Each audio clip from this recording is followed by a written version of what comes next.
Hi everyone, my name is Steph, this is the Novelty Corner, and welcome or welcome back to my channel. Today I have a Books Beside My Bed video for you where I wrap up the last 7 days worth of reading. The lighting situation is very weird because it has decided to rain all day today, so we're gonna go with it. So the natural light is interesting.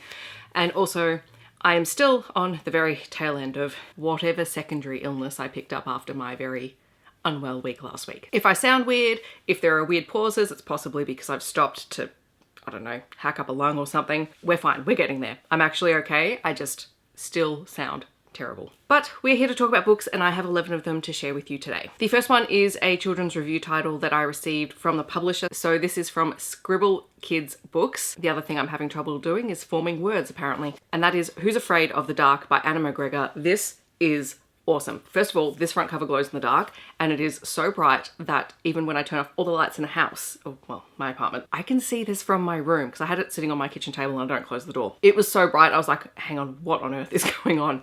So this is a fictional, non-fiction text about animals that live in the midnight zone in the ocean. So that layer of the ocean where sunlight does not penetrate. An unseen narrator is talking to this creature that lives at the bottom of the sea, trying to find out what it looks like because you can't see it. And as this narrator is getting clues, we're meeting other animals that live down there. The very last page of this book has information about the animals that we met, as well as some key scientific terms that are used throughout the book. It is just a really cool kids picture book. I have read 2 of Anna McGregor's other books. These are just fantastic and I'm very grateful for the publisher for sending me a copy because it's awesome. Another kids title that I want to share, this is kind of a middle grade / early young adult verse novel. It's called Like a Hurricane by Jonathan Becotte. This was a verse novel that I had seen Ashley from Bookish recommend.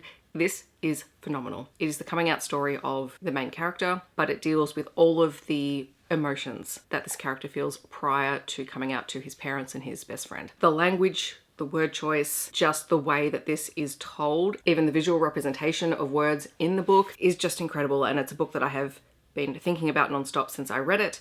It is such a gorgeous book and well worth checking out or adding to your collection. I also believe it's translated. I think the author is French-Canadian. Yes, so the translator is Jonathan Kaplansky. Just a truly, truly wonderful book. I also read The Gargoyle's Captive by Katee Robert. This is part of the Deal with the Demon series. This is the copy that I got through her Patreon. And it is about Grace, who comes from a family of monster hunters. And she ends up in the demon realm and ends up at this bride auction that is the premise of this series and is claimed by the leader of the Gargoyles, whose name is Bram. Now, Grace is there because she wants to be able to spend time in this realm because she wants to find out what happened to her mother and she has no intention of falling for or even becoming friends with Bram. But Bram is sort of the shunned leader of his people and he really needs an heir. The two have this very tumultuous kind of enemies to lovers relationship. Interestingly enough, once they begin to explore their relationship, Bram is the submissive-ish character in the relationship, which was really cool. And we do find out some reveals about both their parents in this book. And while I enjoyed the story up to that point, I kind of figured out where the story was going. It was pretty obvious once we start getting hints, but I felt like this story just ended. Like it ended really abruptly. So, I mean, I know it's only a novella length, it's not that long, but probably needed one more chapter just to round it out and make it feel like there was a satisfactory conclusion to the story. Yeah, I'm having really mixed results with the Deal with the Demon series, which is not to say that I'm giving up on Katee Robert because I love her work and I love what she does. And I think she is a champion for many things, but this one I just felt like something was missing from the end of the book. I also got the Dark Olympus Stories Volume 1. So this is, the Dark Olympus Shorts Volume 1, which is a collection of short stories and novellas that take place in the Dark Olympus worlds. I've actually read most of these through her Patreon, so I was just rereading and flicking through to see what had been included in here. It's a great way just to glimpse little behind the scenes extra moments with all of the characters, so it was quite fun. I also read Consider Me by Becka Mack, which is Playing for Keeps Book 1. This is a hockey romance. It is very, very popular on BookTok and apparently on BookTube as well. I have to admit, the plot of the story is actually not all that memorable to me. Like I read it this week and I can barely remember the details of it. I do remember that I absolutely adored the hero, whose name is Carter, and he's very much a golden retriever, very loyal hero. Like I remember him and that's about it. So take that as you will. Essentially it's his relationship with the heroine Olivia. He is known as sort of being a playboy in the NHL, But once he meets Olivia, he has decided that she is his one person and he is determined to prove to her that he can change his ways. This one did feature quite a bit of hockey because the team that he's playing with are working towards winning the Stanley Cup. So like those elements I remember, but the rest of the details are pretty foggy. Look, it could be because I was unwell, but I have a feeling that this is one of those hockey romances that was very overhyped when it's perfectly adequate and fine, like there's nothing wrong with it. But considering I can remember minute details from other hockey romances, I don't know. I also read Glove Save by Teagan Hunter. This is part of the Carolina Comets series. It's another hockey romance. This one has a grumpy hero and a single mum.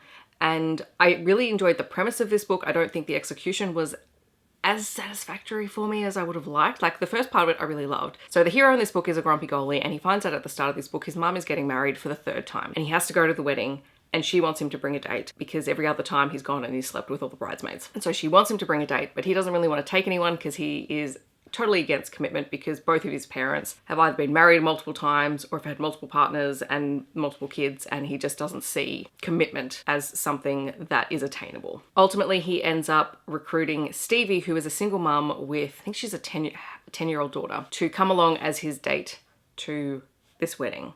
And in exchange, he offers to teach Stevie's daughter how to play hockey. And the story sort of goes from there. Like it was, again, this was a totally fine book. Some of the pacing was a little bit weird in this book, to be honest. But again, it's just one of those books that's a really great, easy read. But if you would ask me about my, like little details in the story, I'd be very, very fuzzy. So yeah. I also reread Sweep With Me by Ilona Andrews. This is book 4.5 in the Innkeeper Chronicle series. It's part of the read-along that we are doing. And the read-along live show will be the 19th of May, EST, 20th of May if you're here in the Southern Hemisphere. And this is the first story where Dina and Sean are working in the inn together, and Sean has taken on the role of innkeeper. It's a very important innkeeper holiday, and during this time period they can't refuse any guest. And so they end up hosting a party of space chicken philosophers who can't agree on anything, and also sort of the matriarch of an alien race who has unfinished business here on Earth with her family. And it was just very intriguing. It's mostly really about how Dina and Sean work together in the inn, because Sean is still finding his feet and Dina is used to doing it all on her own. And it's just a really lovely little slice of life story. And I'm very intrigued to get to the next book now that I've read this. I also read Excalibur by Anna Hackett, which is book 5 in the Sentinel Security series. This is a second chance surprise baby romantic suspense story. And you guys know I'm not a big fan of surprise pregnancy / surprise baby stories, but you know what? This was fast-paced enough and just a wild ride that I enjoyed reading. So you have Bram, who works for Sentinel Security. He had this 10-day whirlwind affair with Aislin, and there is a bit of an age difference between the two of them. And then he got called off onto a job and something happened with Aislin, and essentially they were separated. And they both thought each other had ghosted the other person. But when Bram finally tracks her down a couple of months later, he finds out she's pregnant.